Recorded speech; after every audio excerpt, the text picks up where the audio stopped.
টোটোর মধ্যে যাত্রীরা নয়, টোটোর মধ্যে বিক্রি হবে chicken pakora, Mughlai paratha, egg chicken চাও।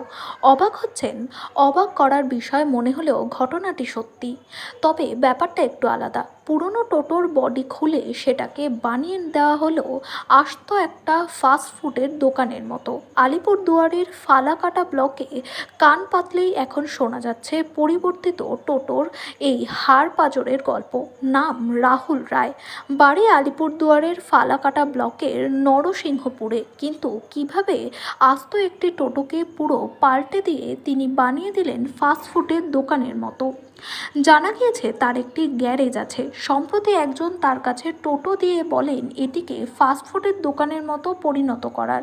সেই কাজ নিপুণ হাতে করে দেখালেন রাহুল বাবু, যার জন্য খরচ করতে হয়েছে 60,000 টাকা। নিপুণ দক্ষতার সাথে এই পুরনো টোটোর বডি খুলে নতুন করে ফাস্টফুডের বডি তৈরি করা হয়েছে তাতে। নরসিংহপুরের বিশ্বকর্মা অটো পার্টসের দোকানে গেলেই সেই গাড়িটি দেখা মিলবে, যা দেখে অনেকেই বেশ হতবাক। এভাবে গাড়ি তৈরির জেরে ব্যবসায়িক ক্ষেত্রে অনেকেই উপকৃত হবেন বলে আশাবাদী রাহুল বাবু। এ সম্পর্কে তিনি জানান, এই গাড়িটি আমার জীবনে প্রথমবার বানালাম। এটি ফাস্টফুডের একটি গাড়ি, যেটি বানাতে কাস্টমার তাকে একটি পুরনো টোটো দিয়েছিলেন।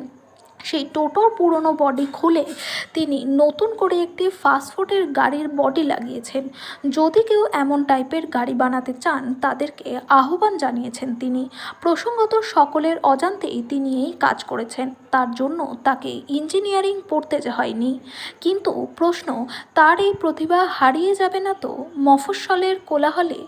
নাকি তিনি একদিন আরও কিছু অসাধ্য সাধন করবেন? প্রশ্ন অনেক, উত্তর সময় বলবে। এই গাড়িটা আমার জীবনে প্রথমবার বানাইলাম।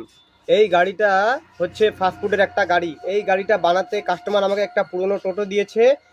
সেই টোটোর পুরনো বডি খুলে আমি নতুন করে ফাস্টফুডের একটা গাড়ি বানাইলাম। আর এই গাড়ি বানাতে প্রায় 60,000 টাকা খরচা হয়েছে। আর যদি কেউ বানাতে চাও বা অন্যান্য রকমের গাড়ি বানাতে চাও তাহলে আমার সাথে যোগাযোগ করবেন। আর আমার ঠিকানা হচ্ছে নরসিংপুর, নিয়ার বাই উত্তরবঙ্গ ক্ষেত্রীয় গ্রামীণ ব্যাংক। মোবাইল নাম্বার হচ্ছে 9641478952। দাদা, এই টোটোটা যে বানিয়েছিল তাতে আপনার মতামত জানতে চাই। এই টোটোটা আমাদের গ্রামের ফার্স্ট টাইম দেখলাম, খুবই ভালো লাগলো। এই ভাইটা যে বানাইলো এত পরিশ্রম করে। এটার টোটোটার দাম কত পড়ছে বলুন তো ভাই? প্রায় 60,000 টাকা খরচা হয়েছে। আমি এরকম একটা টোটো বানাইতে চাই, কত খরচা পড়বে? ওই 60,000 টাকার মতো পড়বে। আর আপনাকে একটা গাড়ি দিতে হবে, আমি অবশ্যই বানিয়ে দিব আপনাকে। ঠিক আছে তাহলে। আর আপনার নাম দাদা? গৌতম দাস। এই জায়গাটার নাম? জায়গাটা নরসিংপুর। ঠিক আছে, ধন্যবাদ।